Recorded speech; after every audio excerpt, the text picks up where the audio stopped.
Здравствуйте, дорогие друзья. Начинаем наш воскресный вебинар. Как всегда, в студии вместе с нами доктор Hello, we're starting our Sunday lesson. Kabbalist Dr. Michael Laitman is with us. Good afternoon. My name is Simeon, and here we're together with Boris. And the topic is the thought is an upshot of the desire. That's the topic according to the Shamati article. Shamati article number 153. But before we really enter the topic, we had a lesson. Our previous lesson was on the allegory about the king who gave to his son, and we got many.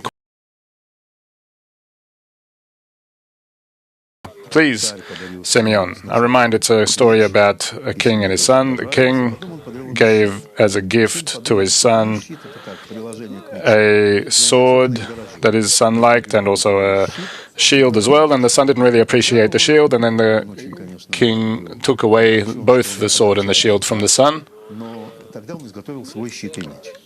And you explained very nicely. I recommend everyone to watch that show from last week. It's called What is a Sword and Shield in Spiritual Work? Do you want to go through it, or do you want an introduction? Dr. Laitman, what did they understand? Simeon, they understood from that. You're asking me, maybe you could ask them. Dr. Laitman, what do they write? Simeon, we gathered questions here. So the first question, a general one, of Igor from Moldova, according to the Wisdom of Kabbalah. Dr. Laitman.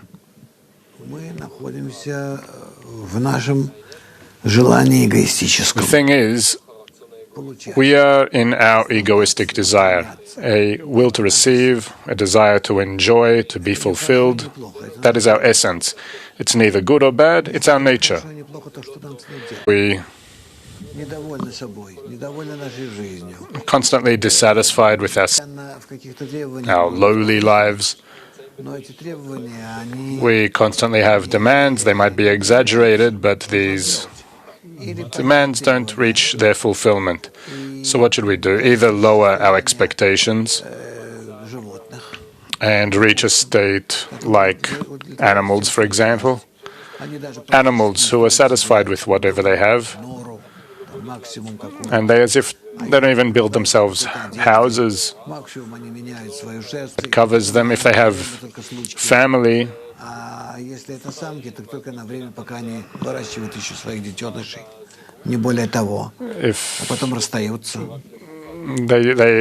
they have when they need to mate, and then they go away from that, meaning they feel themselves very comfortable. Their demands from their nature, from themselves, from their environment are a lot less. He has great social needs, great personal needs. On one hand, it elevates him above that form does it need to take on.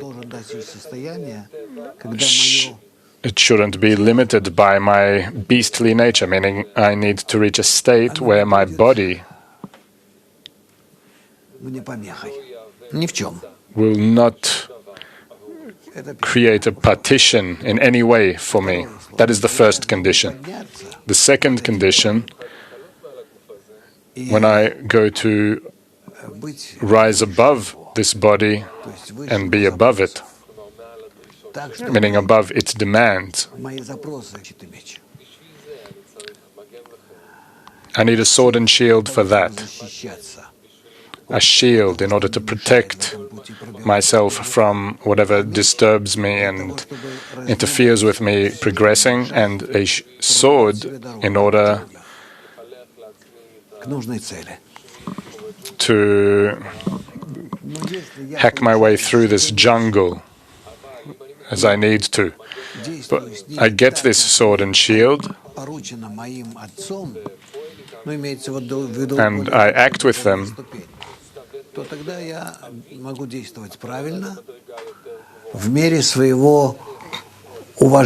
the higher degree, and then I can act in a correct way. And then I can give my appreciation and respect to the shield and to the Creator from whom I received this sword and shield. The sword and shield mean two lines. The left line, the right line, with the forces of reception and bestowal. I slice my way through this path, which means that if I relate to this path without respect to the things, then the ego takes things for me, and those things that the ego takes start working against me.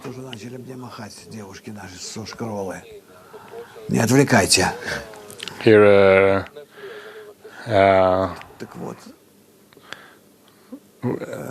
these women from Oshkeola are waving. Hello.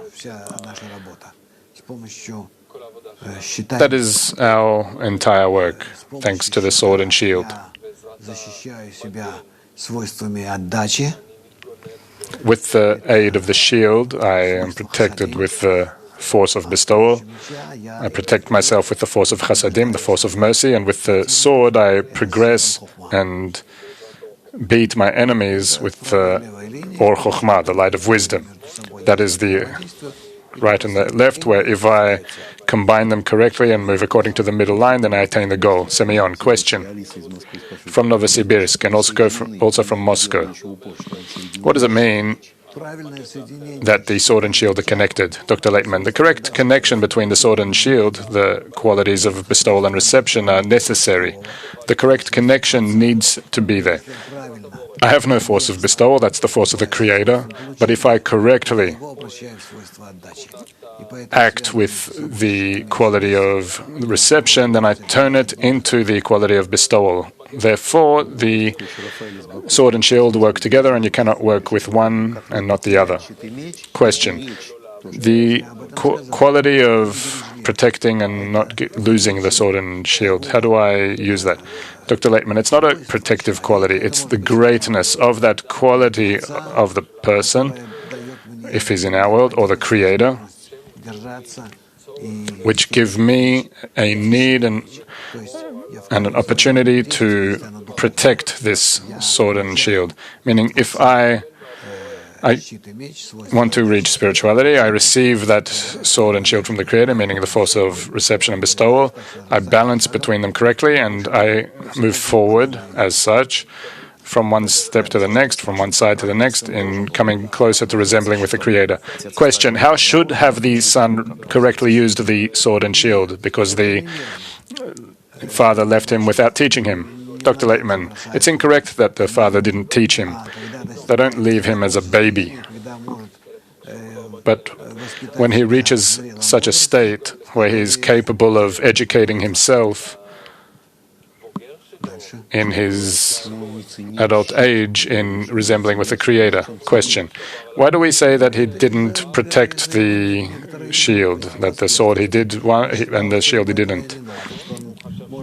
Dr. Laitman, it's through his idiocy that he didn't know how to protect it. And in the end, when he lost the shield, so then it's also forbidden to use the sword. However, I wouldn't say that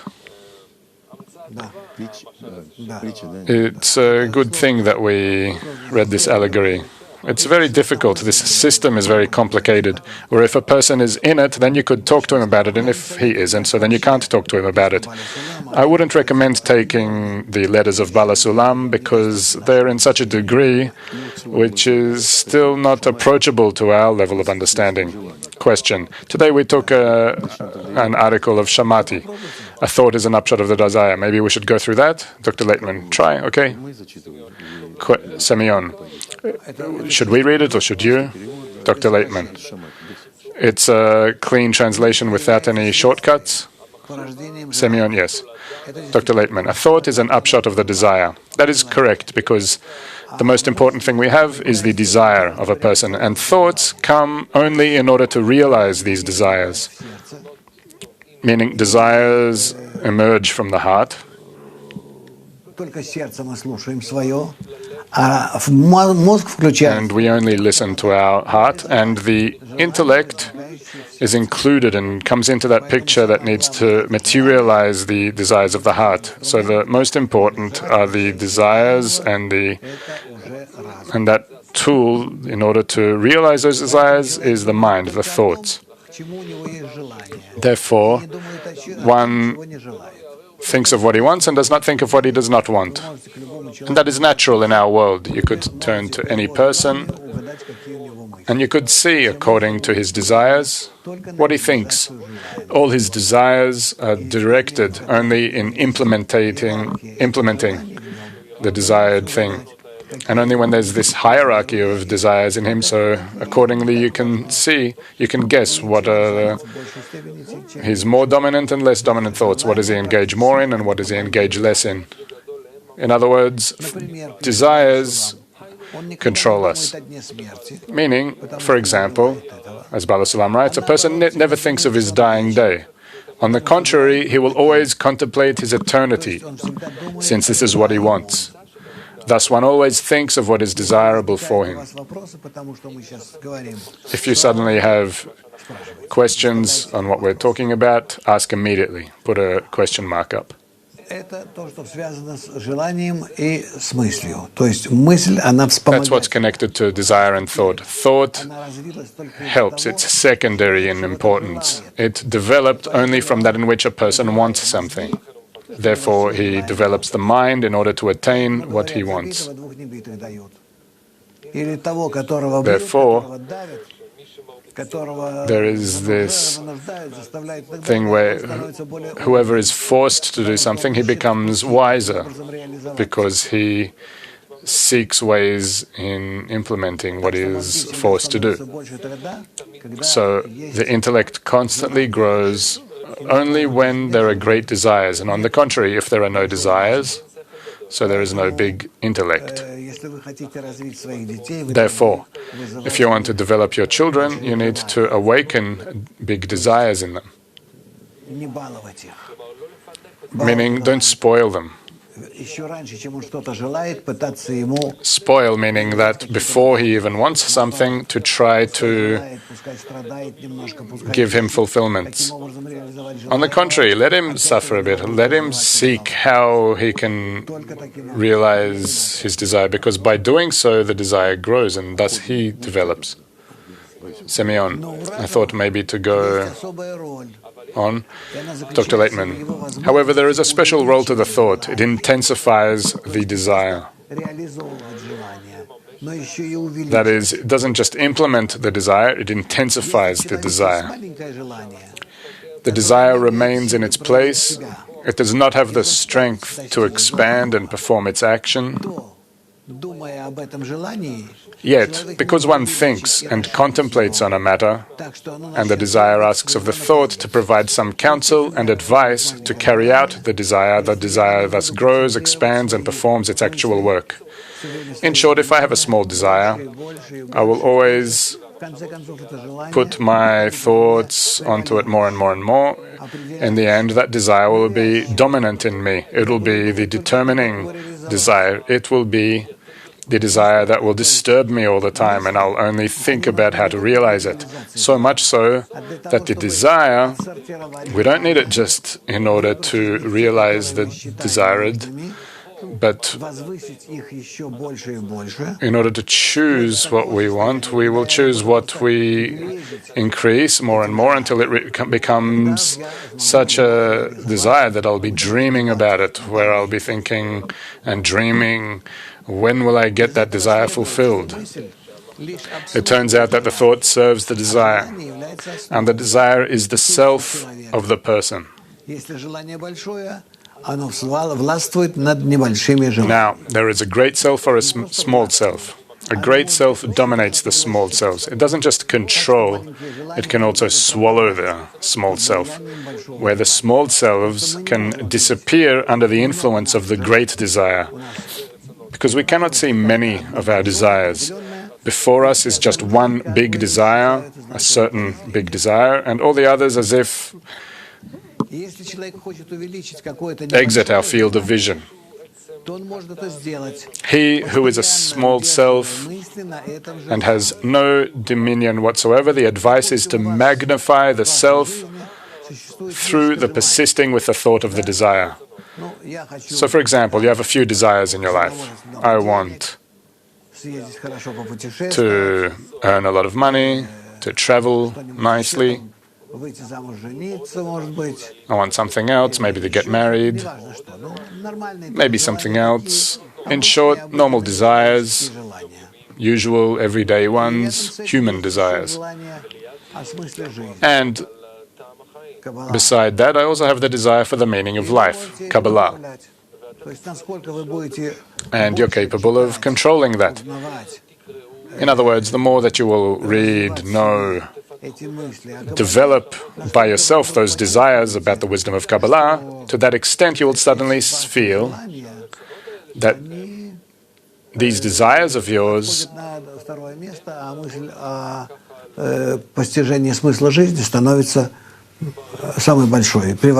they disappear in the background, and the thought and desire of the meaning of life become the biggest ones, and that's how it works.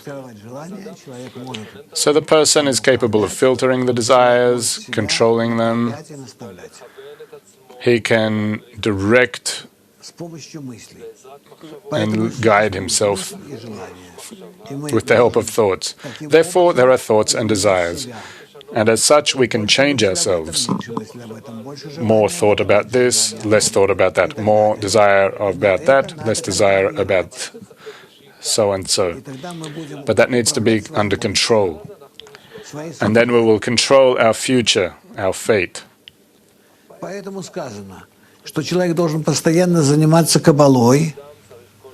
And so it is said that it is written that in his Lord as he meditates day and night, for by persisting in it, it grows into a great self, meaning spiritual desires grow so much that they will dominate all the other desires.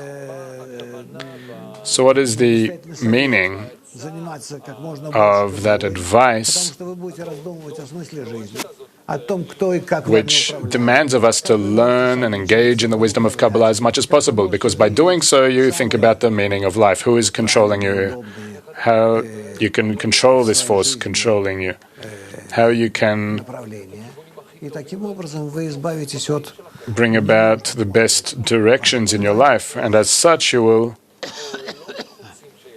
get rid of desires that are not so important in you.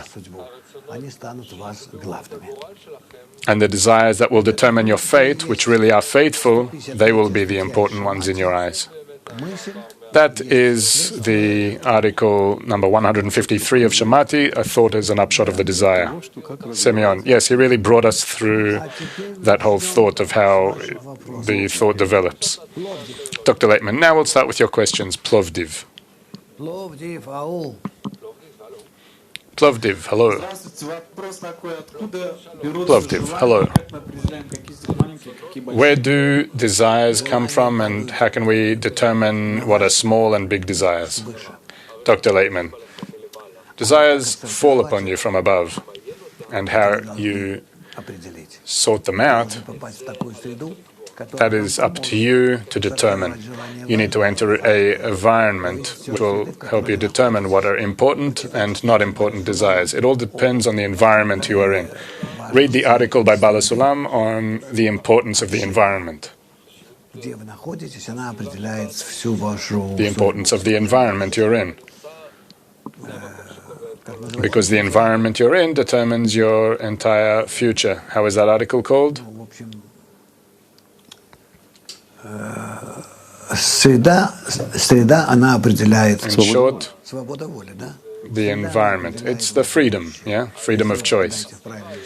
So the environment is what determines your future. If you enter an environment which is correct and listen to what's going on there, integrate with its ideas, those ideas gradually become your own. And then with the help of that direction that you received, you start progressing. And then you take from those desires of yours the most important desires which relate to that direction, add your own thought, and then you're guided correctly. Semyon, question. Desires come from above. What are we, marionettes? And also the thoughts are also from above. Where is our work? Dr. Laitman, our work is in the scrutiny and the sorting out. What does it mean, dear Christina? Tell me. You suddenly want something. A desire comes. Where does it come from suddenly? If it's physiology, let's say, to drink something, to sleep, to do something physiologically with your body, then it's something clear. The body has its own inner rules and demands. And if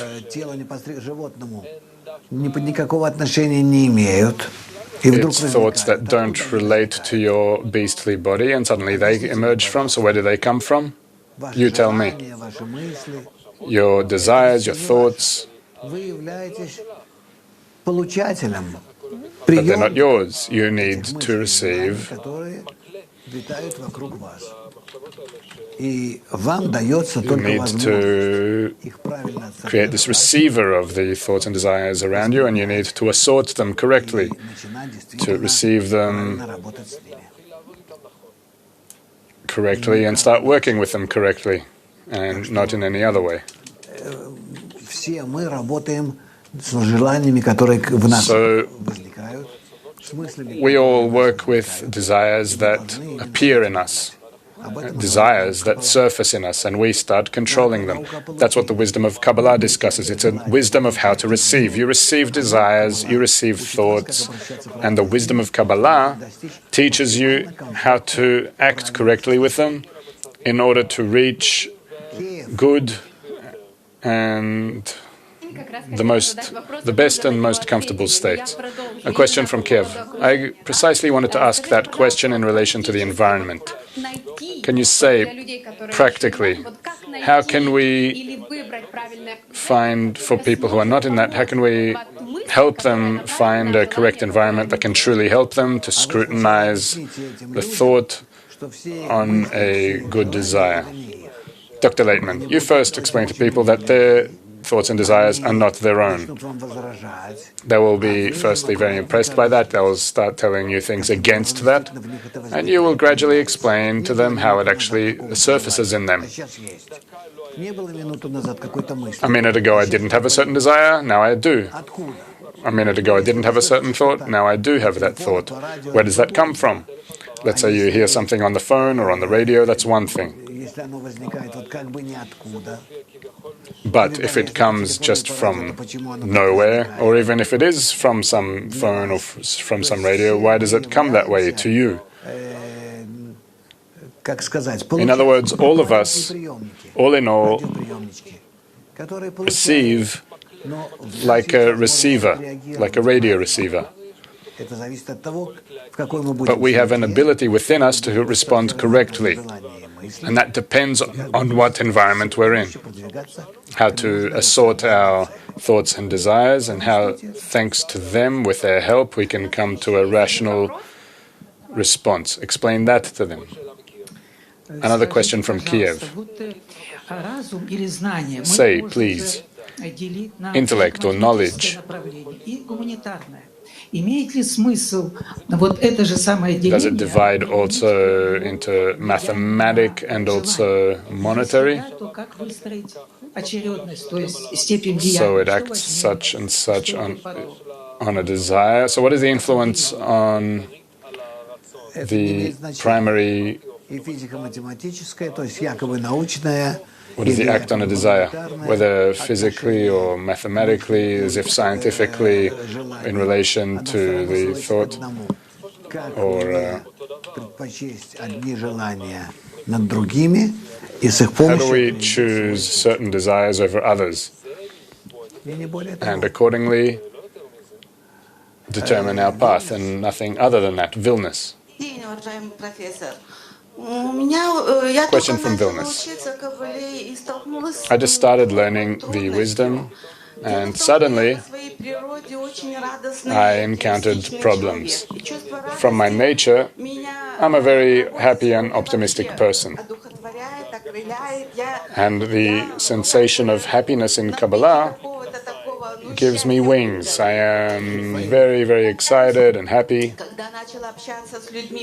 And when I started speaking with people online about the study,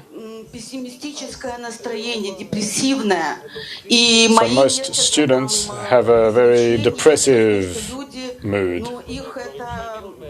And there are lots of things that I say, it seems as if it's unsuitable for such people, that it even angers them. So what should I do with my feeling of happiness? Even now that I'm speaking after these lessons with friends here,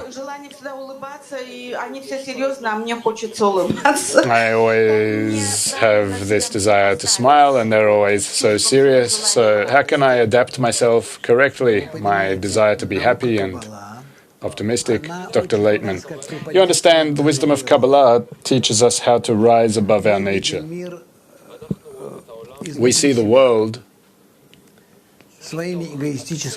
from within ourselves, from within our egoistic desires, with their help. And if something doesn't seem pleasant to us, we fall into anger, apathy, depression, etc. The wisdom of Kabbalah explains how we should rise above our ego. Then I'm in a state which is alert, ready to progress, connected with others. I'm helping them, they help me. Meaning, I need to just step all over my ego, not pay attention to it. But that's in the beginning. It's very difficult. And there is no person who doesn't surrender to his ego and falls under its pressure. He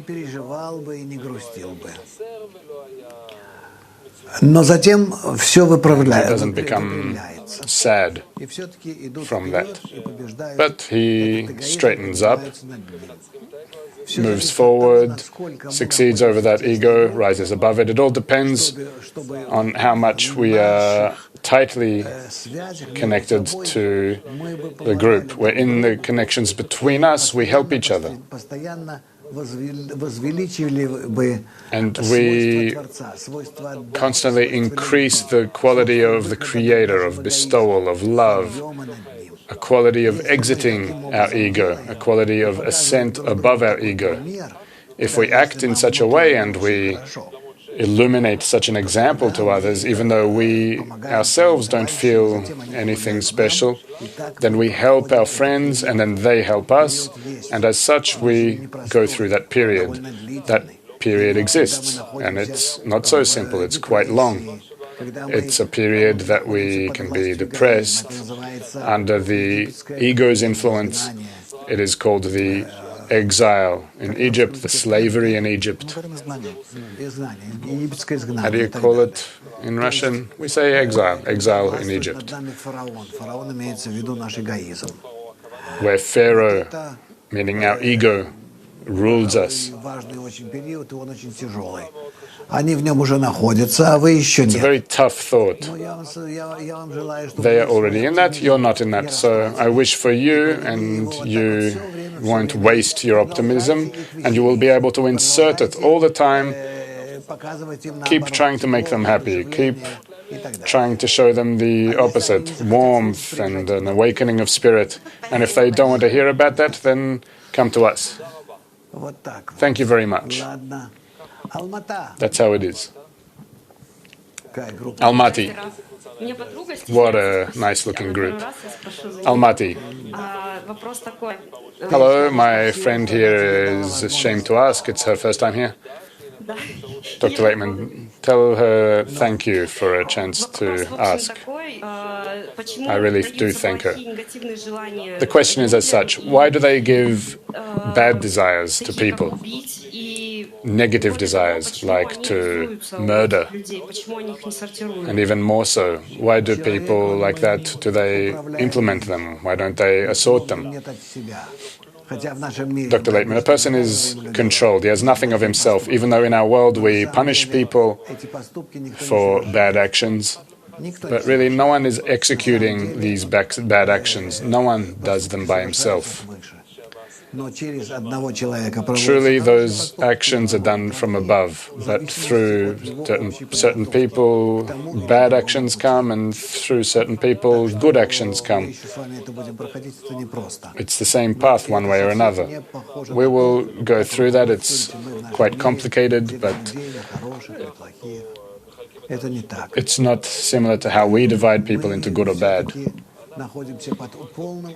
We, in any case, are under the complete providence, complete guidance from the upper.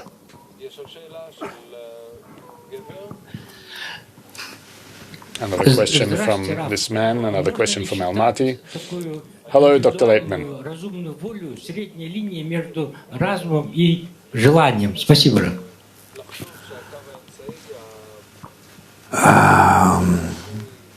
The middle line, that's the middle between the thought and the desire. Dr. Laitman. It's a middle line psychologically. That's not the middle line according to the Wisdom of Kabbalah. The Wisdom of Kabbalah, the middle line in that, is the quality of bestowal, where both lines are working in the direction of bestowal. We will learn that later, but in the meantime, you can accept that how I said it. Semyon, we have a few questions in our chat. Question. It's clear what happens with the desires, but if I have no desires, Dr. Laitman, what if you have no desires? So then you need to enter a group, sit among them, and listen with closed eyes. Simply to absorb, to listen. What are they thinking about? Integrate with them. Mingle with them. Meaning you can have such an opportunity where even without any desires, you can integrate with them and absorb everything they have. Semyon, question. What does the readiness for a correct thought depend on? Dr. Laitman, a correct thought is a thought that speaks about rising above your nature, because above our nature are the heavens. Above our nature is the nature of the Creator, wholeness, eternity, heaven. So above our nature we need to rise, and our nature is the opposite. It's hell, the ego, evil, etc. I don't speak about good behavior or a good example. I don't speak about good behaviors. I speak about how we can rise above our nature so that today we can start feeling the Creator, the world of Ein Sof, the world of infinity, the eternal world, to be independent from life and death, but today, now, to start feeling our world as an upper world, to see forces acting in it.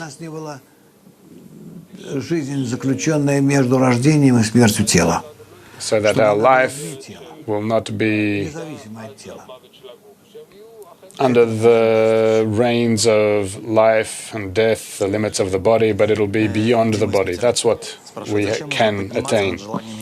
A question from St. Petersburg. Why do we need to rise above the desires of the body, food, sex, family, sleep, money? If these desires are under spirituality, they're not opposite to spirituality. Dr. Laitman, no, we don't need to rise above that. We're not speaking about battling with that.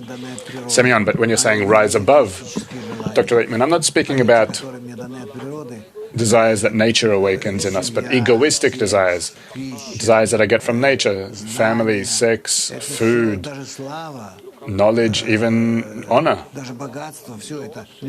even wealth, money. I simply need to implement them rationally in order to reach an exalted goal of mine.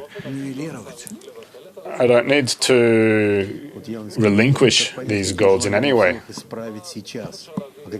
Semyon, question. How should we know what desires we need to correct now and what desires we need to correct afterward? How can we not waste our energy on what we don't need to correct? Dr. Laitman. That's really correct. There are such desires that we cannot change for the time being, but really it doesn't matter. We can assort those desires only if we're in a group, only if we're in the group, and work on the greatness of bestowal, greatness of connection.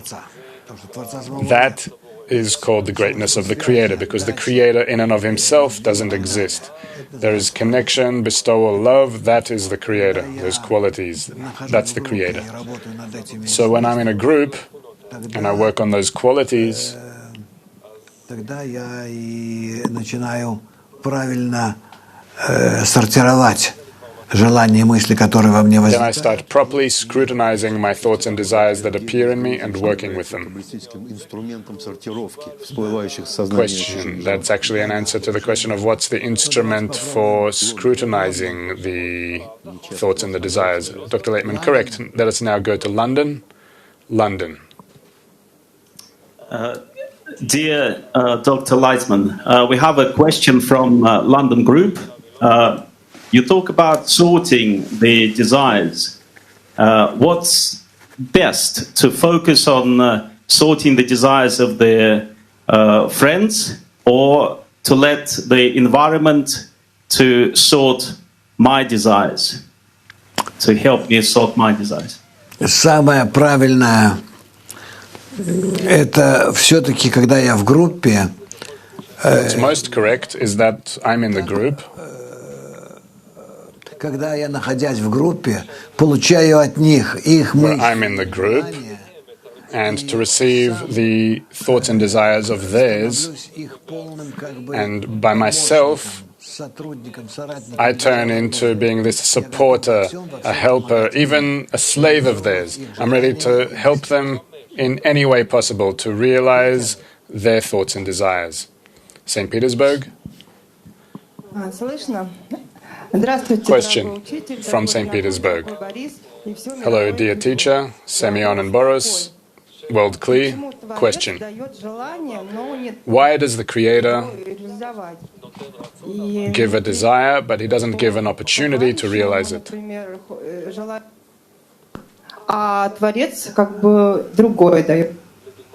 For example, my friend wants something and the Creator gives him something else. Dr. Laitman, the connection disconnected then. Can you ask again? Again, the question, do you hear? We hear. The question is, why does the Creator give a desire, but he doesn't give the opportunity to realize it? For example, my friend wants a family and the Creator gives him something else. Dr. Laitman, we're not speaking about those desires, how to realize earthly desires. You understand, desires can be such that you can suffer your whole life because you cannot realize your desire to become a millionaire, a beauty queen, whatever you want. But these desires can bring you to nothing. We're speaking about how to properly scrutinize and sort out those desires and to choose from them the desires or the desire that goes towards the purpose of life. Why does that exist in our world, and how to realize that desire correctly? The wisdom of Kabbalah engages only in that. It cannot help you realize desires for example, if you want to become a great composer. The wisdom of Kabbalah won't help you in that at all. The wisdom of Kabbalah isn't an instrument for achieving what you desire. The wisdom of Kabbalah helps you determine, out of all the desires that surface in you, those desires that are necessary, important, and which are most eternal, where if you realize them, then you really attain what is most important, not the temporary, but what is in all the worlds, in all of life. It doesn't matter what worlds you will be in. Meaning you don't need to think that the wisdom of Kabbalah will help you solve all kinds of your individual, concrete specific questions. I want to get married. What does the Wisdom of Kabbalah tell me about that? The Wisdom of Kabbalah doesn't tell you anything about that. But if you will solve the main problems of yours, the longing for an exalted goal, then on the way, on the path there, all these other questions will also become solved. But it's not that you will solve them. You will solve your main problem, because in it is your free choice. All the rest is determined from the beginning. You simply accelerate your way to the purpose of creation, and thus you also solve all these secondary problems of yours. Therefore, the Wisdom of Kabbalah doesn't steal you to some niche and where you can develop there. It takes you to the most exalted, most important goal, and you will see how the rest becomes solved, because it all is part of your fate, because by that you awaken every other solution to every other problem of yours. Sochi, question. Are we capable in our thoughts to influence others? Dr. Laitman, I didn't hear you. Can you repeat the second part of the question? Sochi, question. What is the stronger thought, an individual thought or a group thought? Dr. Laitman. There is as if no power to an individual thought in relation to a group thought, which really becomes realized. Let's say now you're sitting there, 9 people. If you would be correctly connected among yourselves, you will be capable of realizing every mutual correct thought of yours, which is directed optimally toward the purpose of creation. And if you will engage in some other thought, then in any case that will also bring you to the purpose of creation, just through a more surrounding way. Everything ends up going to the purpose of creation just through these alternative ways, through foggy paths, in more ineffective ways and in slower ways. There is a goal, and I can advance to it directly. But the more I'm drawn to secondary goals, then it makes it a longer path. If I connect in the group to reach the goal, so then we advance in a correct way, and then all of our desires, thoughts, secondary things all become solved. You just don't think about them. Turn on your mic. Turn on your mic. Сейчас, давайте. Здесь. Now? Yeah, question. Question about the environment and the greatness of bestowal. How in the environment can we establish or stabilize, create correct desires? For example, corrupt doctors, corrupt politicians. Dr. Laitman, you cannot solve those questions because you're not in the degrees where you can do that. You don't have a 10 yet. When you have a strong 10 and you start solving the questions among yourselves in a successful way, then you can take problems from the wider circles and solve them also among yourselves. And as such, direct that more surrounding environment, which is weaker and not organized, with the aid of your 10. But you're still not in that degree. You need to reach that first stage of connection among yourselves before you start thinking about correcting others in the world. You first need to think about correcting yourself. Semyon, there are many questions in the chat, Dr. Laitman, so let's go to the chat. Question. Prepare more questions, maybe we'll get through them. Question from Russia. When you have a certain thought that is directed against the Creator, but you try above it to activate a thought for the Creator's benefit, how can you activate a correct thought for the Creator's benefit in the strongest way possible? Dr. Laitman, only through the group. Write to yourself on your forehead or on a piece of paper or on your phone. The answer to each and every one of your questions is always in the group. and not in any other place. I always need to turn to the group, and in the group I will find a solution to the question. Why hasn't Moscow asked the question today? What's going on? Nothing. Seems like there's some lady there who's not there today, who usually asks questions, and also the guys there aren't asking anything. Semyon, there's a question from Kharkov. A great desire can overcome a small desire. A big thought can also overcome a small thought. Dr. Laitman, certainly, that's exactly what happens. Like they say that a big fish eats a small fish. A question from Medellin. Yes, the question from Medellin, which they asked in the chat, is how can we hold the correct desire towards the friends? Dr. Laitman, I'm incapable of doing that. Neither good desires nor bad desires, I cannot hold them. They appear in me, go through me. If I use them correctly, then I progress. If not, so then one desire replaces the other desire, and then I'm constantly under their influence. Dnieper.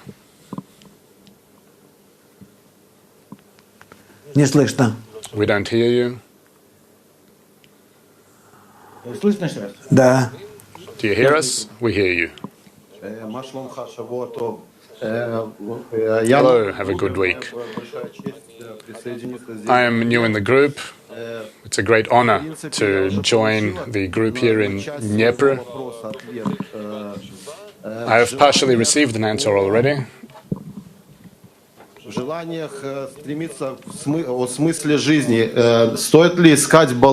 desires toward the purpose of life, is it worthwhile seeking for balance between the corporeal earthly desires and the high exalted things?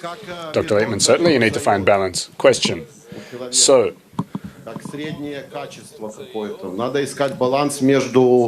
is there some kind of middle balance qualities there between the upper things and the everyday things? Dr. Laitman, you acquire all that during the correct study of the wisdom of Kabbalah. Then you start seeing that the most important thing for you is attaining the meaning and purpose of life, and everything else is secondary, only in order to hold your beastly existence. That's how it works. Nur Sultan. Добрый вечер, Рав. Добрый вечер. У меня вот такой вопрос. Можно ли таким образом, например, схитрить, да, реализовать личные желания? Нет, realize my individual desires, to implement my group desires, but you yourself know that you in the end want to realize your individual desires. Meaning, can you be like sly to lie to yourself to implement group desires while you're actually doing your individual desires? Dr. Laitman, certainly you can, but you'll just be lying to yourself and not to anyone else. Nothing will help you. You can also give conditions to the Creator. I won't do it, you can do it to me.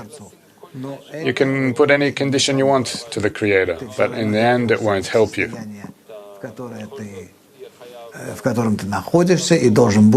In any case, you will return to the state you're in, and you will need to progress correctly forward.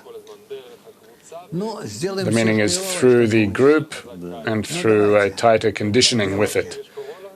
Maybe we should do something with Yesh Korola. Let's go. Question. In the name of our entire group, we would like to scrutinize the article from the morning lesson. They spoke about how a woman internally can give her deficiency to her man. Many women here wish for their husbands to get closer to the Creator. So what is the essence of that action to pass on a desire? Dr. Laitman, if a woman wants something from a man, she can always attain that, always. That's how the world is built. That's how it's built. The female desire Но вы знаете сами, как действовать на мужчину, чтобы он захотел. does not become expressed in every way, but you yourselves know how to act on men quietly, without opening your mouths, in a way where he will feel that he will get a blow on his head. That's a correct act on behalf of the woman. It's built that way in nature. We men need to agree with that and also be happy that there is such an opportunity in the woman to direct us correctly to the goal. Therefore, if a woman wants her husband to progress to the revelation of the meaning of life, so that woman certainly is very special and is a great woman. So we need to really appreciate such women and bring them as an example to everyone else. And certainly in some way help so that their husbands will also appreciate them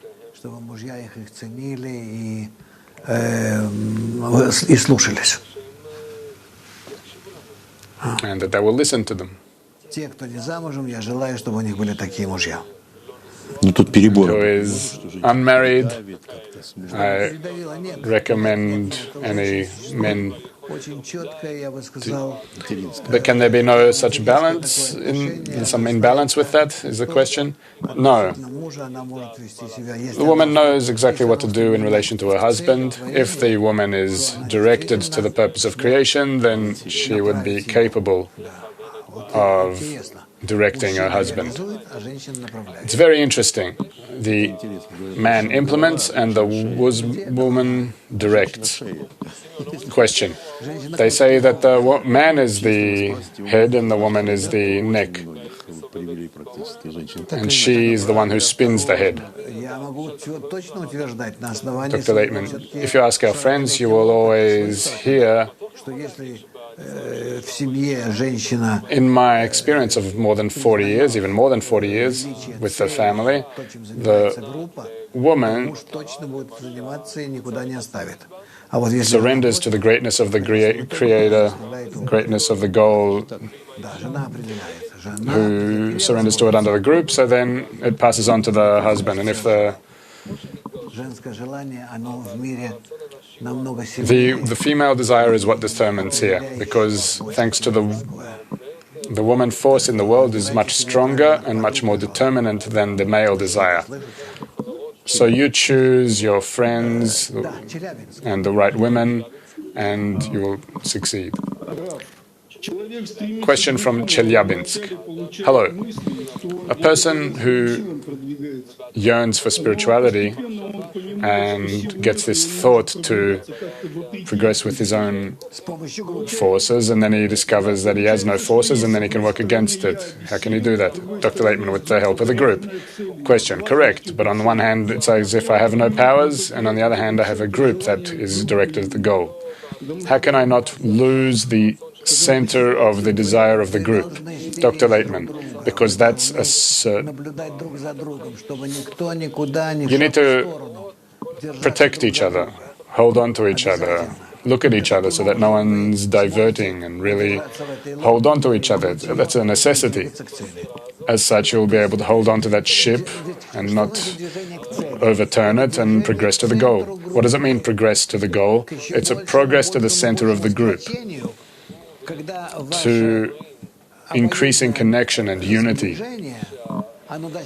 where that mutual connection of yours, that mutual coming closer among yourselves, that will bring this compression, and in that you'll discover the Creator precisely in the group. So constantly you progress more and more inwardly, internally, one towards the other.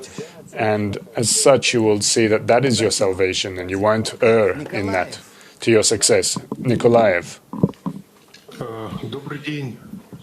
A question from Nikolaev. Good afternoon. Say, please, how is it correct to scrutinize my thoughts and desires? What are the criteria for the correct assortment.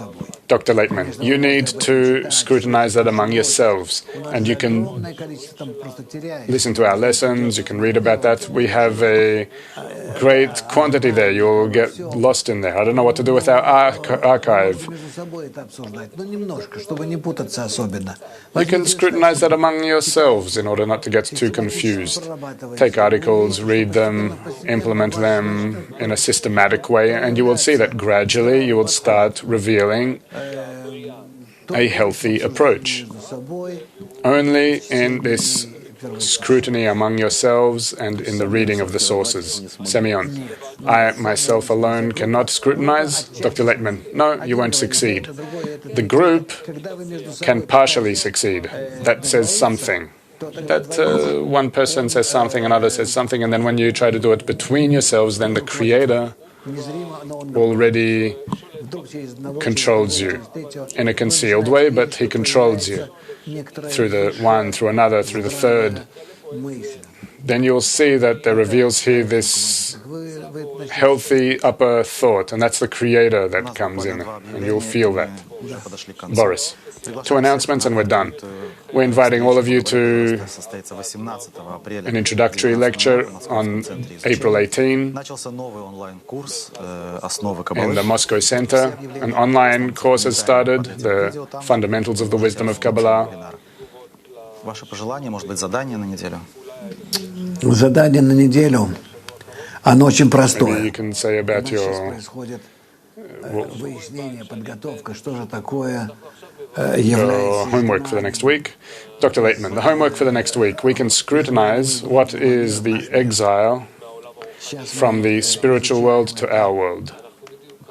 We are now studying that, and I very much recommend to you take our lessons and simply watch them. Every morning lesson is 2.5 hours, and it speaks only about one thing: how to exit from the feelings of our world to the feelings of the spiritual world. That's what we need to do. Be together with us. I embrace you all, that you will all have it good, and the main thing is spiritual ascent. Goodbye.